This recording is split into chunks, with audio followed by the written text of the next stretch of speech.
Hello दोस्तों, स्वागत है आपका यूएनए मूवी के हिंदी एक्सप्लेनेशन के पार्ट 2 में। और आज के इस पार्ट में कहानी का एंड हो जाएगा। लेकिन अगर आपने इसका पार्ट 1 नहीं देखा है तो मैं हाईली रिकमेंड करूंगा कि आप पहले उसे जाकर देखो, जिसकी लिंक आपको ऊपर आई के बटन पर देखने को मिल रही होगी। और अगर आपने पार्ट 1 देख रखा है तो चलो अब स्टार्ट करते हैं। तो इतुमोरी का ऐसा हाल देखने के बाद ताकि और उसके दोस्त शहर में वापस लौटते हैं और एक होटल में रुकते हैं। सुकासा बताता है कि तियामत धूमकेतु जो कि 1200 सालों में एक बार धरती के पास से गुजरता है, लेकिन किसी ने भी नहीं सोचा था कि इस बार वो धरती के इतने पास आ जाएगा। देखो, वो यहाँ पर गिरा था करीब 8:42 पर। उस समय पतझड़ का मौसम था और सभी इतुमोरी के लोग पतझड़ का त्योहार बनाने के लिए इकट्ठा हुए थे। तभी ये धूमकेतु गिर गया। करीब 500 से भी ज्यादा लोग मारे गए थे और जो बच गए उन्होंने भी फिर शहर को छोड़ दिया, ताकि फिर भी कंफर्म करने के लिए सभी मरे हुए लोगों की लिस्ट को चेक करता है, जिसमें उसे मित्सुआ का नाम मिल जाता है। ताकि कहता है, नहीं, ये कैसे हो सकता है? अभी 2 से 3 हफ्ते पहले ही तो उसने मुझे बताया था कि आज उसे धूमकेतु दिखने वाला है। आखिर यहाँ पर हुआ क्या है?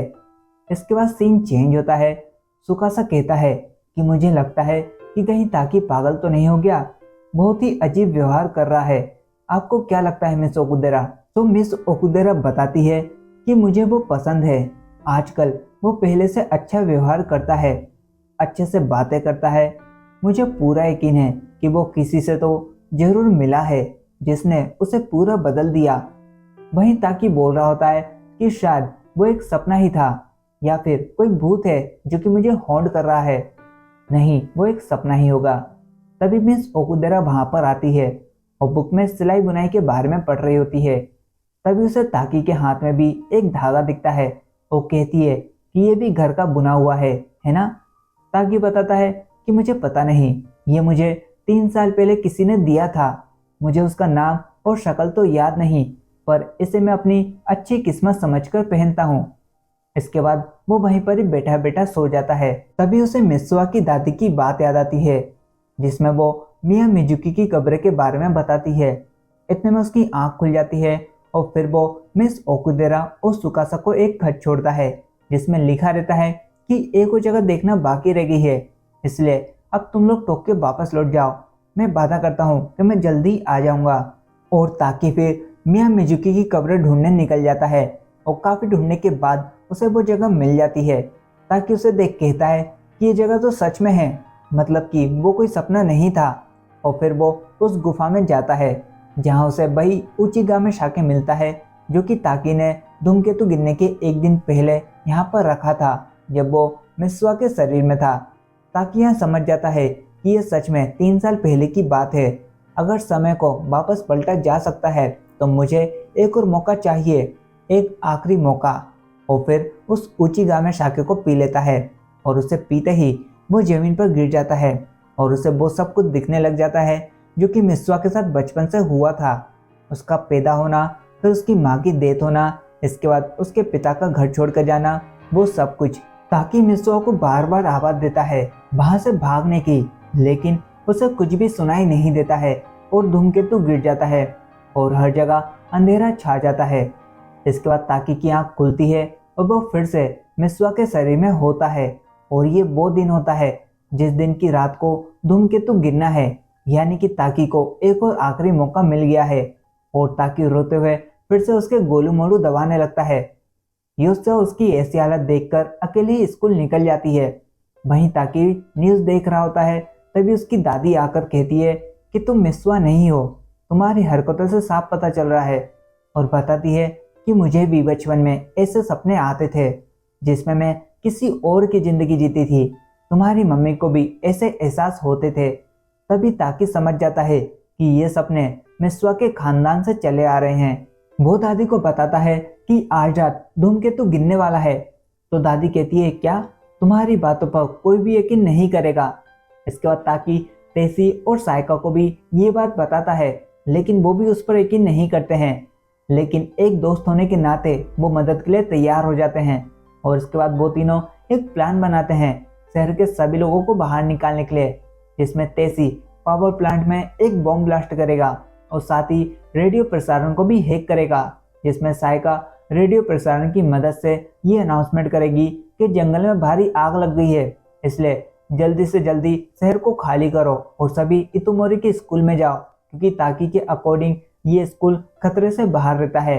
इसके बाद ताकी मिस्वा के पापा के पास जाकर धूमकेतु वाली बात बताता है, लेकिन वो भी उस पर यकीन नहीं करते हैं और उन्हें लगता है कि मिस्वा की तबीयत ठीक नहीं है, इसलिए वो डॉक्टर को कॉल कर उसे वहां जाने को कहते हैं। लेकिन ताकि गुस्से में उनकी कॉलर पकड़ लेता है। ये देख मिस्वा के पापा दंग रह जाते हैं। वो कहते हैं कि तुम मेरी बेटी मिस्वा नहीं हो, कौन हो तुम? पर ताकि वहां से भाग जाता है। रास्ते में उसे योस्वा मिलती है। ताकि उसे कहता है कि आज रात धूमकेतु गिरने वाला है, इसलिए दादी को लेकर जल्दी से निकलो यहाँ से। योस्वा कहती है कि तुम्हें हुआ क्या है, तुम ऐसी अजीब सी हरकतें क्यों कर रही हो? कल भी तुम अचानक से टोक्यो चली गई थी। टोक्यो वाली बात सुनकर ताकि चौंक जाता है और फिर उसे अचानक से याद आता है कि अगर मैं यहाँ पर हूँ तो इसका मतलब कि मिस्वा मेरी बॉडी में होगी। और फिर जल्दी से वो मिया मिजुकी की कब्र की ओर निकल जाता है। वहीं मिस्वा ताकी के शरीर में जागती है और कहती है कि मैं फिर से इसके शरीर में आ गई, लेकिन ये यहाँ पर क्या कर रहा है? इसके बाद फिर वो इतुमोरी शहर को देखकर चौंक जाती है और उसे फिर उस रात की याद आ जाती है जब धूमकेतु गिरा था। मिस्वा कहती है इसका मतलब कि मैं मर चुकी हूँ। वहीं ताकी भी मिया मिजुकी की कब्र की ओर भाग रहा होता है। तभी उसे याद आता है जहाँ में दिखाया जाता है कि 3 साल पहले मिस्वा ताकी को ढूंढने के लिए टोक्यो गई थी और उसे वो ढूंढ भी लेती है, लेकिन ये ताकी 3 साल पहले का था तो वो उसे पहचान ही नहीं पाता है, जिससे मिस्वा खुद को काफी एम्बेरस फील करती है। तभी भीड़ के धक्के की वजह से वो ट्रेन से बाहर आ जाती है। ताकि उससे पूछता है कि तुम्हारा नाम क्या है, जिससे मिस्वा अपना धागा निकालते हुए उसे देती है और अपना नाम बताती है।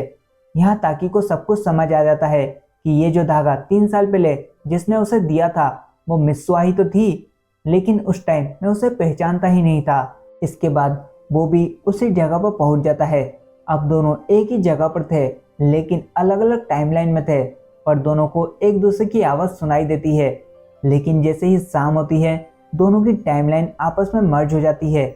और ये वाली बात हमें मिस्वा के टीचर ने पहले भी बताई थी, अगर आपको याद हो तो, जिससे दोनों फिर एक दूसरे को देख पा रहे होते हैं और दोनों ही अपने अपने शरीर में वापस आ जाते हैं। ताकि कहता है कि मैं तुमसे मिलने आया था, तुम बहुत ही दूर चली गई थी। मिस्वा कहती है कि कैसे, मैं तो मर गई थी ना। तो ताकि बताता है कि मैंने तुम्हारा उचिगा में शाके पी लिया था। ये सुनकर मिस्वा को बहुत ही अजीब लगता है। वो कहती है कि मुझे याद है तुमने मेरे शरीर के साथ गलत गलत हरकतें भी की थी, मुझे यशवा से पता चला था। ताकि कहता है नहीं नहीं, माफ करना, वो गलती से हुआ था, सिर्फ एक बार। तभी मिस्वा को उसके हाथ में वही धागा दिखता है जो उसने उसे दिया था। ताकि कहता है कि तुम मुझे 3 साल पहले मिलने आई थी, जब तो मैं तुम्हें जानता भी नहीं था। मैंने इसे संभाल कर रखा था और अब मैं इसे तुम्हें वापस करता हूँ। और फिर मिस्वा उसे पहन लेती है। इसके बाद ताकि उसे पूरा प्लान समझाता है कि अब उसे क्या क्या करना है सभी को सेफ जगह तक पहुंचाने के लिए, और वो दोनों एक दूसरे को भूल ना जाए, इसलिए ताकि मिस्वा के हाथ पर अपना नाम लिख देता है और मिस्वा भी अपना नाम लिखती इससे पहले सूरज डूब जाता है और दोनों एक दूसरे के सामने से गायब हो जाते हैं। और इसके साथ ही ताकि वो सब कुछ भूल जाता है कि आखिर उस लड़की का नाम क्या था, वो यहाँ पर आया क्यों था। लेकिन उसे जरूर पता रहता है कि वो यहाँ पर किसी से तो मिलने आया था जो कि उसके लिए बहुत ही खास थी। और जोर से चिल्लाता है कि कौन हो तुम, तुम्हारा नाम क्या था। वहीं मिस्वा और तेसी प्लान के अकॉर्डिंग पावर प्लांट को उड़ा देते हैं और शायका ये अनाउंसमेंट करती है कि सभी लोग जल्दी से शहर को खाली कर इतुमोरी के स्कूल में जाओ, जंगल में आग लगी है, जल्दी करो। वहीं मिस्वा और तेसी भी सभी को समझाते हैं, लेकिन कोई भी उनकी बातों पर ध्यान ही नहीं देता, जिससे तेसी मिस्वा से फिर उसके पापा को बोलने को कहता है, क्योंकि वो एक मेयर है और उनकी बात हर कोई मान लेगा। जिससे मिस्वा अपने पापा को ढूंढने निकलती है, लेकिन वहीं उसके पापा को पता चल जाता है कि ये झूठी खबर है, जंगल में कोई भी आग नहीं लगी है।